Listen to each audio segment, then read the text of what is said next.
Di langit Pulau Borneo, dua bayangan terbang muncul hampir bersamaan. Satu terdeteksi di wilayah barat dekat Pontianak, satu lagi di utara mengitari wilayah Sabah dan dekat Brunei. Keduanya bukan pesawat tempur, bukan pula pesawat sipil. Ini adalah drone tempur generasi baru, Anka-S. Menariknya, dua drone ini berasal dari satu DNA yang sama, buatan Turki, namun dioperasikan oleh dua negara berbeda, Indonesia dan Malaysia. Yang membuat situasi ini jauh lebih menarik, bukan hanya teknologinya, melainkan cara mereka tampil. Malaysia, terang-terangan. Indonesia, justru sebaliknya, sunyi tanpa jejak. Dari sinilah pertanyaan besar muncul.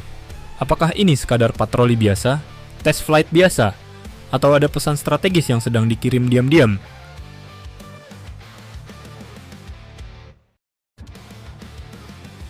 Terbang di halaman depan. Jika kita melihat dari data penerbangan terbuka, drone Anka-S milik Tentara Udara Diraja Malaysia terlihat aktif, lengkap dengan identitas, call sign, bahkan dokumentasi visual. Sebaliknya, drone Anka milik TNI Angkatan Udara nyaris tidak ada. Dalam flight data tersebut, registrasinya bahkan tidak muncul sama sekali, alias ghost mode. Padahal keduanya beroperasi di wilayah yang sangat sensitif, Pulau Borneo, titik temu kepentingan Indonesia, Malaysia, dan jalur strategis menuju Laut Cina Selatan. Malaysia mengoperasikan Anka-S dari wilayah Malaysia Timur dengan fokus utama pengawasan maritim dan zona ekonomi eksklusif. Sementara Indonesia terindikasi mengoperasikan drone yang sama di Kalimantan Barat, wilayah yang berbatasan langsung.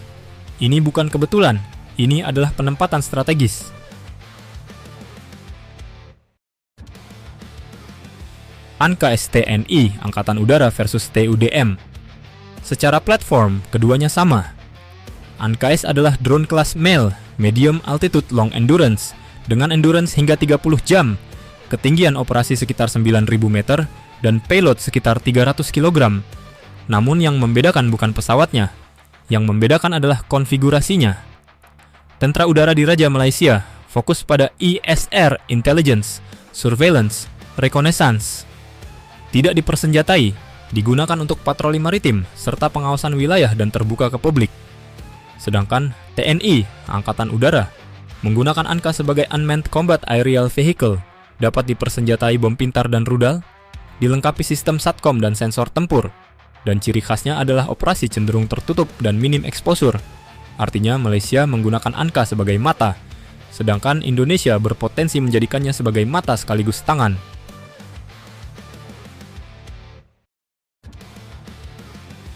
Show off versus silent power. Disinilah perbedaan paling menarik terlihat. Malaysia memilih pendekatan show of presence. Mereka memperlihatkan drone mereka ke publik, mengirim pesan bahwa wilayah mereka diawasi, bahwa mereka hadir. Pendekatan ini penting untuk deterrence ringan, terutama di kawasan Laut Cina Selatan. Sementara Indonesia menggunakan pendekatan silent power.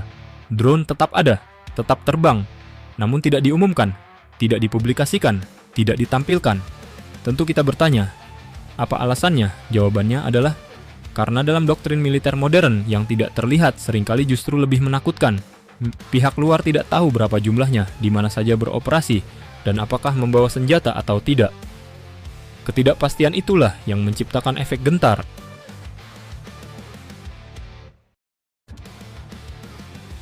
Borneo, wilayah yang tidak sunyi. Kenapa harus Borneo? Jawabannya sederhana, karena ini adalah salah satu wilayah paling strategis di Asia Tenggara. Di utara, akses langsung ke Laut Cina Selatan. Di barat, jalur perdagangan dan energi. Di darat, perbatasan panjang yang kompleks. Malaysia ingin mengamankan wilayah lautnya. Indonesia ingin memastikan tidak ada celah dari darat maupun udara. Dan drone seperti Anka adalah alat yang sangat ideal. Drone tersebut mampu terbang lama, mengawasi tanpa henti, dan jika diperlukan dapat menyerang tanpa peringatan.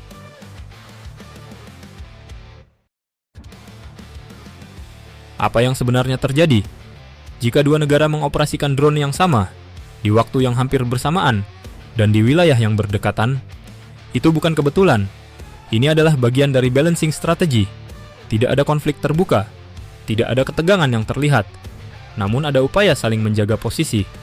Malaysia memperkuat pengawasan, Indonesia memperkuat fleksibilitas tempur.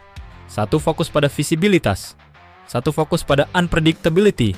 dan keduanya sedang membangun dominasi udara tanpa pilot.